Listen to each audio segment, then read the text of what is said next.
Clifton Hills, one of the busiest streets in Niagara.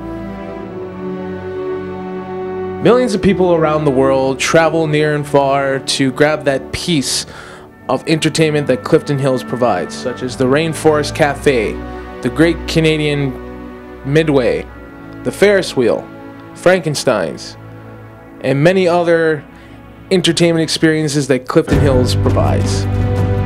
But there's nothing more beautiful, more subtle than what is further down the road. Yes, ladies and gentlemen, I'm talking about Niagara Falls.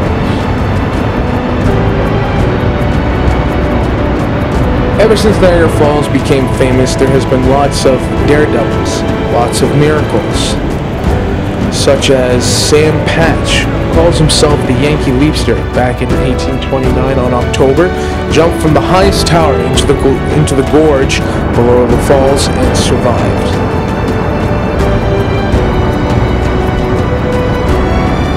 Sam Patch started the tradition of daredevils trying to go over the falls. Just like Annie Edson Taylor was the first person to go over the falls in a barrel as a publicity stunt. She survived, bleeding but virtually unharmed. And throughout the years, people have also been doing these barrels, daredevil stunts, such as 1984, Canadian Carol Susek from Hamilton, Ontario, successfully plunged over the Horseshoe Falls in a barrel with only minor injuries.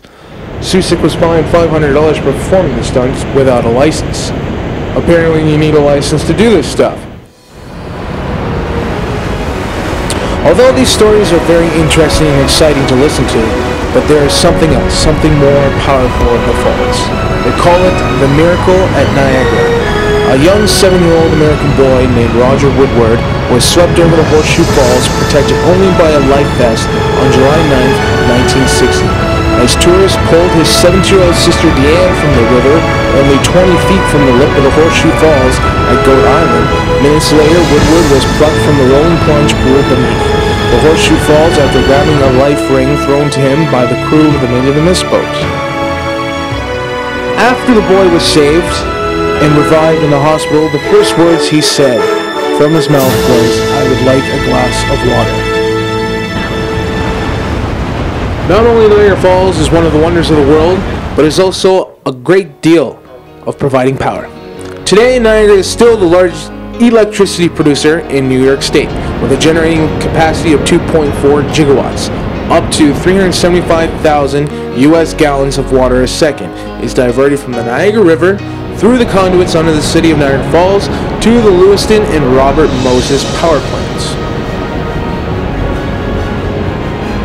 Niagara Falls is already a huge tourist attraction and a favorite spot for honeymooners. But Niagara Falls is also famous for movies, such as the 1953 release of Niagara, a movie starring Marilyn Monroe and Joseph Kahn. Also, Superman 2, starring Christopher Reeve, was filmed at the Falls, and 1987's cartoon series Teenage Mutant Ninja Turtles was also portrayed at the Falls, and yours favorite and mine, Pirates of the Caribbean at World's End, was also shot at Niagara Falls and then green screened later. As we come to the end of this journey, we see how much Niagara Falls provides for the world through pure nature and will continue doing so throughout the years to come.